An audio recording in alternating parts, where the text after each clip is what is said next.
Knowledge. Chapter. Whoever gave a religious verdict by beckoning or by nodding. Hadith 84. Narrated Ibn Abbas. Somebody said to the Prophet during his last Hajj, I did the slaughtering before doing the Rami. The Prophet beckoned with his hand and said, there is no harm in that. Then another person said, I got my head shaved before offering the sacrifice. The Prophet beckoned with his hand saying, there is no harm in that.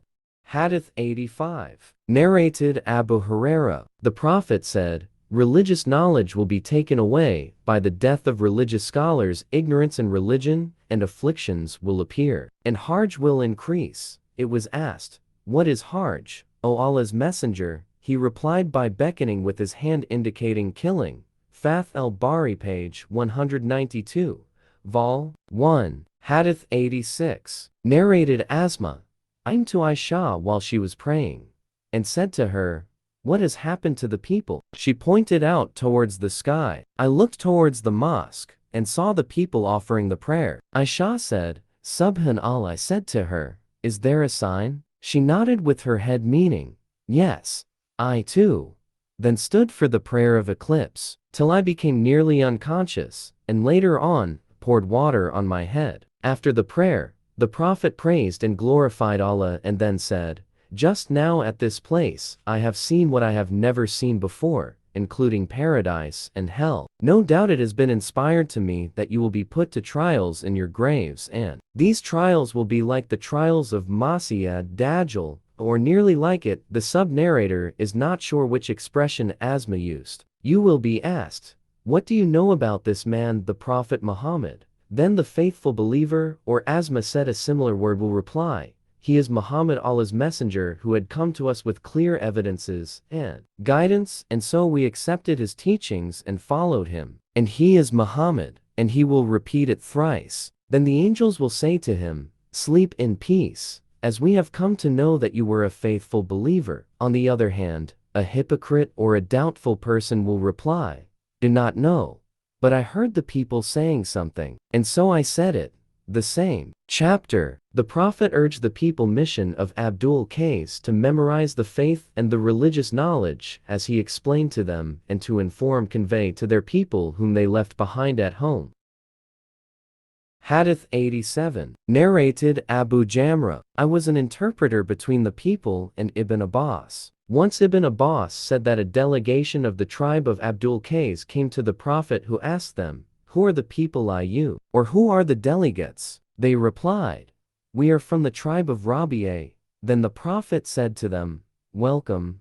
People are said, O delegation of Abdul Qais, neither will you have disgrace, nor will you regret. They said, we have come to you from a distant place, and there is the tribe of the infidels of Madar intervening between you and us, and we cannot come to you except in the sacred month. So please order us to do something good, religious deeds, and that we may also inform our people whom we have left behind at home, and that we may enter paradise by acting on them.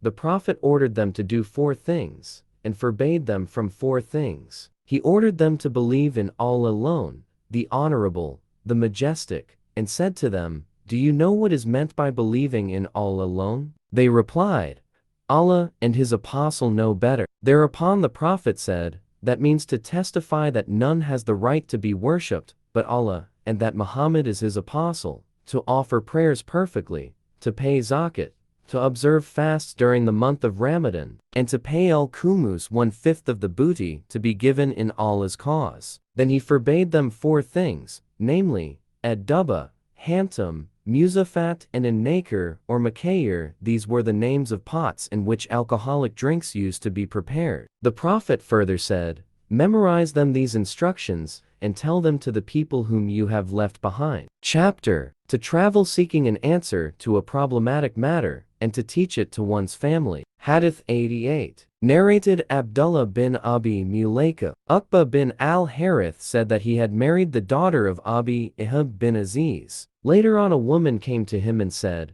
I have suckled nursed Uqba and the woman whom he married his wife at my breast. Uqba said to her, neither I knew that you have suckled nursed me, nor did you tell me. Then he rode over to see Allah's messenger at Medina, and asked him about it. Allah's messenger said, how can you keep her as a wife when it has been said that she is your foster sister?